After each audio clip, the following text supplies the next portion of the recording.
Hey everybody, so this is the next little segment in our shop tour. And behind me you can see the T&E shop, or most of it. We had a little segment there where I come over the hill and you can see the shop and the yard and what it looks like and how remote we really are. Today is not a great day for this, but I was kind of anxious to get it done, so we're doing it. So you can see behind me right here is the original part of what T&E was. Just that little piece here. This wasn't there originally, and that wasn't there originally, and all of this other stuff around it wasn't. We're going to go inside this building, and I'm going to show you what it looks like now, and talk about what it used to look like back in the day.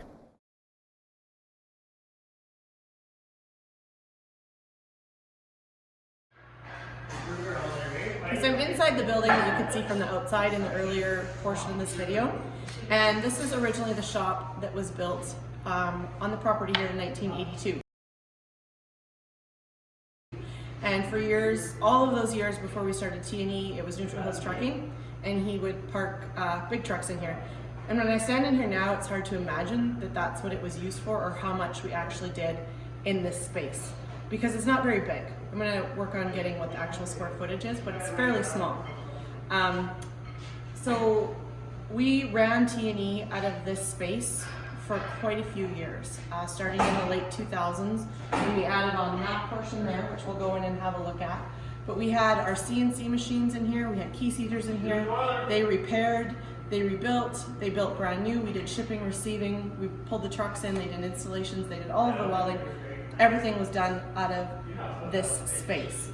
We have some offices upstairs, which is where my office is, where I recorded the previous video on Facebook. But this is where it all operated. And we're gonna put intermittent pictures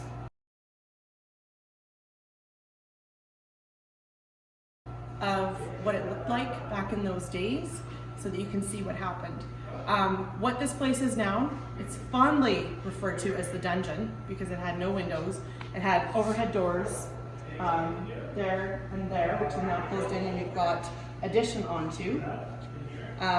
But this space is very dungeony. We have a lot of great lights in here now, but it wasn't always like that. If you look up right here, I don't know if you can see it on there, but if you look up, this is what this is for, not social distancing. Right here, you can see some marks in the plywood. One day in the 90s, my sister and I came home from school. And in the opening video, I came over that hill, and you can see the area, and there was no roof on the shop. My dad had been welding on a tank, and it's not funny, but it is, because if you know Ted, you know that this was the kind of crap that I grew up with, and it was a regular occurrence.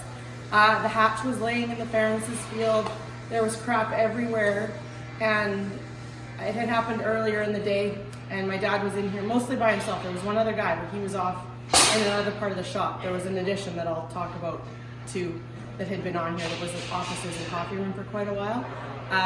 He was hiding under a table. He actually called the house to my mom to ask him to come and see if Ted was dead because of this explosion that blew the hatch off the tank. Fortunately, he wasn't inside the tank.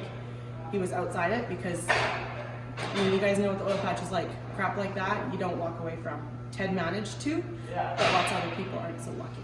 So we're going to move on over into the install bay, and I'll show you what that looks like now. All right, so I'm standing in what was the first part that we added on to for T&E. We've done a number of additions over the years, and we'll kind of go along to each addition because they're now all departments, when everything else used to just be in one place. So the bay that I'm standing in was added onto in late 2000. This was where we did all of our installations and repairs for a lot of years, up until actually a couple weeks ago. This was the install bay. And we've moved that now, we've rearranged. So this is now, these two areas that we've been talking about are shipping, receiving, and basically inventory. So everything comes and goes out of here now, and we've worked at reorganizing, rearranging the shop. Joe and I decided this winter there wasn't a lot to do and we had a lot of staff. So we decided that it was time to make the shop make more sense. We had for years my dad was very much about, or both my parents really, were very much about only doing what you could afford and only doing what you needed. which is why we've always been able to maintain, I think, through the slow times. So we never built on or added anything unless it was absolutely necessary. The problem with the oil field is by the time it's necessary, it's too late. So as we added on, we were moving into and absorbing the space as quick as it was getting built. And things ended up really being kind of a mess in here. It was disorganized. We had installs happening in one area and repairs happening in another, and storage in 5 different places. So, wait, you're gonna have to speak up, I can't hear. My director's telling me something, I can't understand it. Machining was in another area, right through there, if you can see that. Machining is the only thing that didn't move. It's a big deal to move machines. We'll have some video and stuff of that later on. So Joe and I decided, since it was just him and I here, and my sister, that we could pretty much do whatever we wanted. And so we did that. We spent a lot of weeks this winter rearranging the shop and getting things organized. And we're pretty happy with the way it is now. So we're looking forward to that upturn that we hope is coming really soon and getting things back moving. So as it is right now, we have 4 major shipping companies that come here weekly, sometimes daily, depending on how much is coming and going. Provost Freight of Provost, that's our local one, that's our go-to, we use it whenever possible.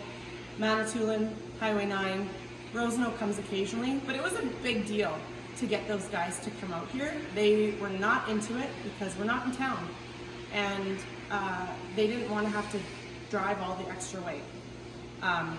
So once we finally got them coming out here, and that was really large in part to Provost is local, so they were willing to come here, that was easy. Highway 9, Derek was instrumental in getting them here, and Adam at Manitoulin was instrumental in getting them here. They worked really hard for us and they advocated for us, and we're extremely grateful that they were on our side. So a little aside, because I gotta throw a shout out to our kids, the Concert Adams won Zone 7 champions for Adam B. The provincials were canceled, it was really disappointing. But they did a great job this year, and good job, Concert Adams. We'll see you in the next installment.